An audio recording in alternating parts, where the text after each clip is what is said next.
मेरे भारत, ओ मेरे भारत, ओ मेरे देश, मैं तुझे फिर से विश्व गुरु देखना चाहता हूँ। ओम ओम ओम ओम ओम ओम ओम ओम ओम ओम ओम ओम ओम ओम। महापुरुष ने हिंदुओं को 60 वर्ष तक हरी रथ पिलाया और जब धर्मांतरण मामला आया ना तो बुलंद तरीके से आवाज उठाई तो फिर उनको कारावास करवा दिया। एक बात बताएं मेरी माँ, ना बोलने से भी पाप लगेगा। हजारों नहीं लाखों हिंदू कन्वर्ट हो चुके थे, क्रिश्चियन बन गए। आसाराम बापू जी ने उनको वापस अपने सनातन में वापसी कराई, लाखों लोगों को धर्म परिवर्तन कराया। तो आपको नहीं लगता कि षड्यंत्र के तहत उनको फंसा दिया गया? ऑलरेडी 50 बार बोल चुका हूँ कि वो ही ऐसे पहले व्यक्ति थे जो धर्मांतरण के खिलाफ बोलना शुरू किए थे। आ रही है बात समझ में? जहाँ तक आपकी इंटेलिजेंस कुछ एजेंसियां नहीं रोक पाई, जहाँ तक आपके पॉलिटिशियन उसमें ज्यादा गहराई से वर्क नहीं कर पाए, बहुत सी संस्थाएं हैं जिनको कानों भनक नहीं हुई। जैसे कार्यकर्ताओं के माध्यम से उन्होंने देश के कोने कोने में धर्म परिवर्तन रोका है। आसाराम जी ने 40,000 आदिवासी को क्रिश्चियन से सनातन धर्म में लाए थे। जी, आपको लगता है कि आसाराम बापू सही थे? आसाराम बापू को फंसाया गया है। हाँ। लाइव एक्स लिखते हैं, आज आसाराम बापू बाहर होते तो भारत विश्व गुरु के पद पर बैठा होता, ये निश्चित है। जमीनी स्तर से ग्राउंड लेवल पर जाकर उन्होंने पिछले 55 वर्षों में लाखों आदिवासियों की घर वापसी करवाई। मनीषा पटेल जी का कमेंट है, यदि हमें धर्म को बचाना है तो बापूजी जैसे संत की महती आवश्यकता है।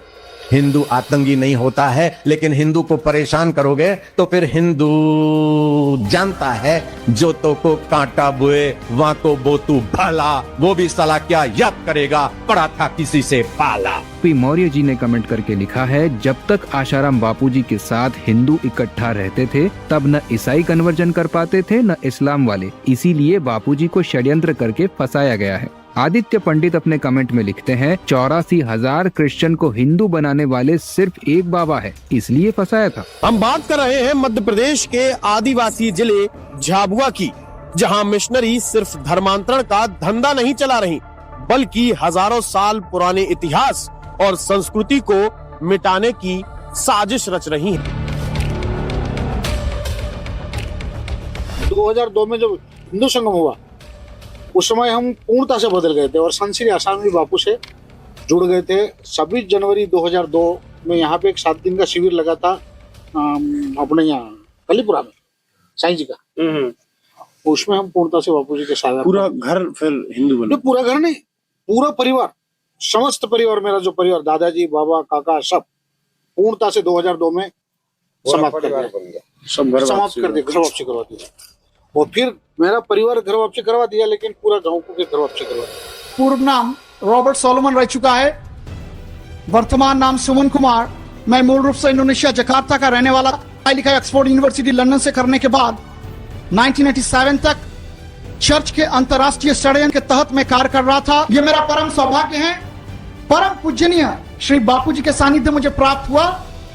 जाने अनजाने में जो हमसे जो बहुत बड़ी भूल हुई थी, हिंदू दर्शन हिंदू चिंतन को ना समझने के कारण अनजाने में जो हमने समाज को मतांतरण कर दिया था, आज उसका प्रायश्चित स्वरूप, धर्मांतरण किया था, उसका प्रायश्चित स्वरूप आप बाटोटानांतर कर रहे हैं। जो लोग भूले भटके रूट के टूट के छूट गए हैं, उनको पुनः वापस लाने का कार्य और पीड़ा पूजनीय बापूजी ने हमको सौंपे हैं। उन्हीं का आशीर्वाद लेके मैं समाज में कार्य कर रहा हूँ। हमारी सरकारों को भी सोचना चाहिए कि बापूजी को, जिसने इतना बड़े लेवल पर हिंदू जगाने का, हिंदू को बनाए रखने का, आदिवासी धर्म परिवर्तित ना कर रहे हैं, अपना धर्म परिवर्तन ना कर रहे हैं, उसके मास लेवल पर उन्होंने रोका और ऐसे व्यक्ति को आप जो है जेल में डाल दे रहे हैं। मेरे हिसाब से तो ये ठीक नहीं है। हिंदू समाज को आघात देने का एक कन्वर्टेड भारत आप लोग तैयार करने का षड्यंत्र कर रहे हैं। ये बापूजी के प्रति राजनीति नहीं है, अपितु इस देश के भविष्य के प्रति राजनीति है। जेल का 12 वर्ष का जीवन बड़ा कठिन होता है, वहाँ तो एक एक दिन एक एक साल के बराबर बीतता है। ये संसार में जितना भी गुरु जी है सबके पास आरोप हुआ है कि नहीं? तो क्या है कि जो महान है उसके साथ आरोप होगा। खुद पूज्य बापूजी के छिंदवाड़ा गुरुकुल में पढ़ के आई हूँ। जिस लड़की के बारे में बात की जाती है कि उसने बापूजी पर आरोप लगाया, वो उन सैकड़ों बच्चियों में से एक थी। उसकी बात को तो विश्वास किया गया, पर हम बच्चियां जो उस बच्ची के साथ पढ़ती थी, उसकी जूनियर्स थी, उसके सीनियर्स थी, उसी कैंपस में रहती थी, क्या कोई है इस देश में जो हमारी आवाज को सुन सके? वास्तव में अंधविश्वास जैसी कोई चीज नहीं है। आप किसी एक को पागल बोलोगे, 10 को बोलोगे, 20 को बोलोगे, 50 को बोलोगे, ये लाखों की पब्लिक जो है ये सारी पागल है। आप स्वयं एक साधारण इंसान होके भी कुछ एक अच्छा कार्य करने लगी तो उसमें लोग पीछे हटाने के लिए आपको आ जाएंगे। और बापू ने तो बहुत बड़े स्तर पे, इतने बड़े स्तर पे कार्य किया है जो ब्रह्मांड में, इस विश्व में असंभव है। कि आसाराम बापू ने जो काम हिंदुस्तान में किया है ना, कोई संत कर नहीं सकेगा। आदित्य सिंह लिखते हैं, यार ये बापू में दम तो है। इनके आश्रम में मैं गया था, बहुत स्पिरिचुअल और पॉजिटिव वाइब था। अब मैं साफ तौर पे कहूँ, उन्होंने लव डे, किस day, hug day, Valentine day हटाए। उन्होंने मातृ दिवस, पितृ दिवस, ब्रह्मचर्य, तुलसी दिवस, इन चीजों को बढ़ाया, पाश्चात्य सभ्यता का विरोध किया। और उन्हीं का कारण है एक राजनीतिक षड्यंत्र संत आसाराम बापू जी पर इस तरह का झूठा घृणित केस लगाया गया। नरेंद्र पाटिल जी का कहना है, बिल्कुल सच कहा आपने। आज से 20 साल पहले का मेरा स्वयं का अनुभव है। मैं पतन के मार्ग पर बहुत आगे बढ़ चुका था और उस समय यदि बापूजी का मार्गदर्शन नहीं मिलता तो आज शायद मैं जीवित भी न होता। आसाराम जी ने जो अच्छे काम किए उनको ही कभी किसी ने तारीफ नहीं किया, और उन्होंने अपने देवताओं को, शिव को, सबको आगे बढ़ाने की कोशिश की, अपने सनातन धर्म को आगे ले जाने की। उन्होंने स्कूल खोले, पढ़ाई कराई, आश्रम चलाए, लोगों को शिक्षा दीक्षा देनी, गरीब आदिवासियों को जो है अन्न वितरण किया। कोई पहला महात्मा था जिन्होंने किसी की बात नहीं मानी, गलत बात। जितने सब मिलके कर पा रहे हैं उतना अकेले आज से 20 वर्ष पहले श्री आसाराम बापू जी कर रहे हैं।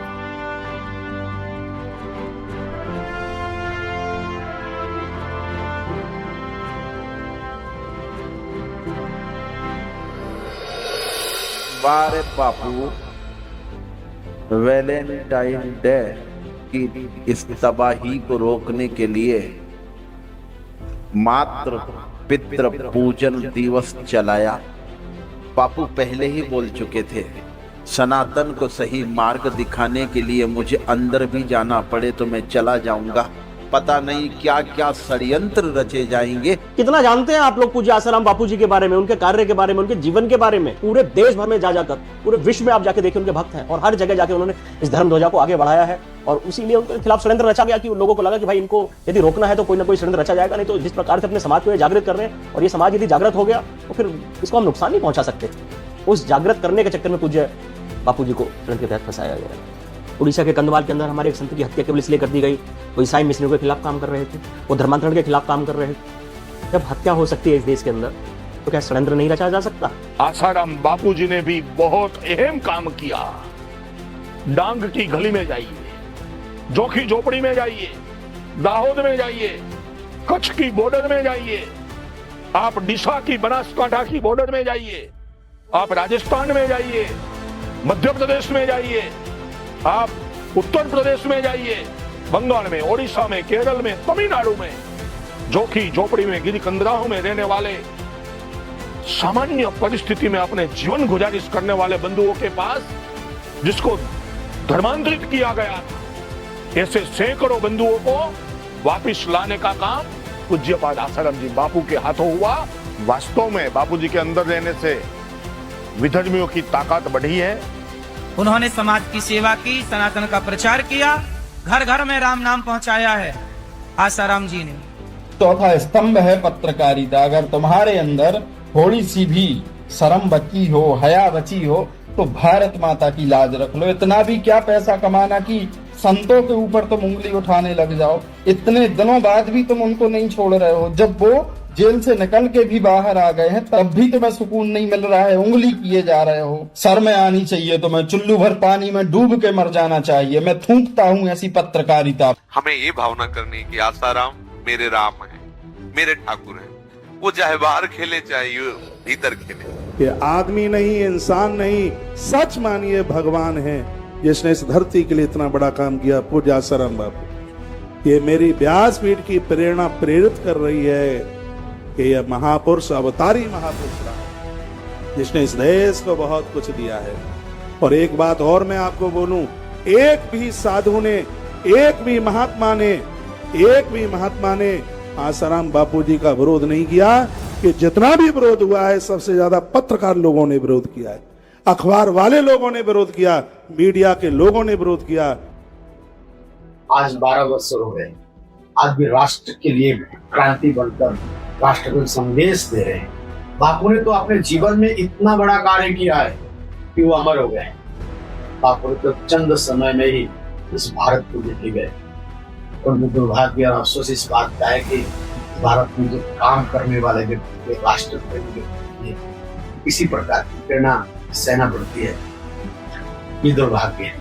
समाज को सुरक्षित करने की संकल्प करने, राष्ट्र को समृद्धि और राष्ट्र को हिंदू राष्ट्र बनाने के लिए उन्होंने काम किया।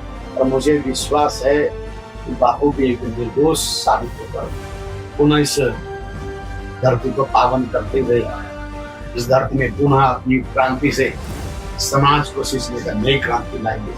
भाव भी है, उनके लिए मंगल कामना भी है। से भगवान आशुतोष से कि उनकी स्वास्थ्य ठीक रखे, एक समाज के लिए, धर्म के लिए, राष्ट्र के लिए, भारत के लिए ऐसे ऋषि की, ऐसे संतों की आवश्यकता है। आध्यात्मिक लेवल पर आसाराम बापूजी ने बहुत अच्छा कार्य किया। आत्मा से परमात्मा को जोड़ने का जो कार्य है वो उन्होंने बहुत मास लेवल पर किया। कि संतों पे जैसे हम बिना सोचे आरोप स्वीकार कर लेते हैं, ये ठीक नहीं। हम लोगों को भी पता है कि बापूजी सही है, हम लोग भी मानते हैं कि बापूजी सही है।